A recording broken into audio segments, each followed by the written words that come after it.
Good morning. It's Scott Cullen with the Cannata Report. Friday morning. You know what that means. Time for another episode of Fridays with Frank. Before I bring out Frank, don't forget, like, subscribe, comment. And now, please welcome Frank Cannata. Hey, Frank, what's on your mind today? And by the way, how you doing? I'm doing just fine, thank you. It's I feel like I'm in a mode that I want to make sure that when we hear something negative about what's going on in the business, we come up with something positive.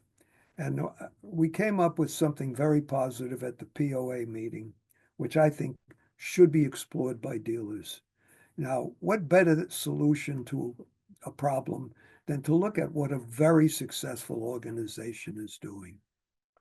Now, one of the things that we discussed with Adam Pritchett was they have their own internal recruiting group. They have a recruiting manager, and there's, according to Adam, there's 5 people who are professional recruiters, as is the person who heads up the business. Now, what do they accomplish? At the meeting, the head, she said that they were going to hire and be successful in hiring 40 salespeople this year. Now, POA is a company that is known to pay well. And as Adam put it, we do pay well, but we expect a great deal from the people we hire. And when our recruiters go out there, they bring in people that fit the model that we're looking for. Now, let's translate that. Now, obviously, we can't compare the normal dealer or the average dealer with a $500 million company, but there's a way to do the same thing. What my thoughts were on this, if thinking about how can a dealer in a town that's doing 15, 20 million, 25 million, whatever, take advantage of that kind of thought. Well, every town and country of any consequence, there's got to be professional recruiters, people that are filling that kind of work. Now, they could be driven in a community by a dominant manufacturer, a dominant company, and their expertise is in, let's say you take Cedar Rapids, where Great America is, they're in the cereal business. So I would imagine that you have professional recruiters in there that recruit for companies that big. The principles of recruiting are very simple. They're really just like any other business that you can explore. My advice to the dealers in these towns is see if you can find a professional recruiter in your town. Think in terms of how many new salespeople, service people, what are the jobs that you have that you're going to take on in 2025 as an example. And let's say it's 5 people, sales, service, in the admin area, I don't know, whatever the need is. You create the criteria of what you're looking for. You sit down with a professional recruiter, give me a proposal on you fulfilling this obligation for 5 people, 3 people, whatever the number that you feel comfortable starting with, and they feel comfortable starting with, and see what they come up with. It's pretty much that simple. Now you, instead of trying to do all kinds of things to recruit and have this turnover problem, this is a way to alleviate that problem. By having a professional recruiter line up somebody for you, you're going to knock out some people that you might possibly hire that are not going to last very quickly, fade out. And get people that are compatible with your organization. But coupled with that, there's a combination of things that are going on with the two companies that I've been talking a great deal about, POA and Impact Networking.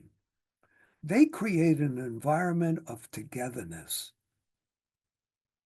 When the new people come into the organization, they feel they're part of something. They're embraced. And they're made to feel we're doing this together.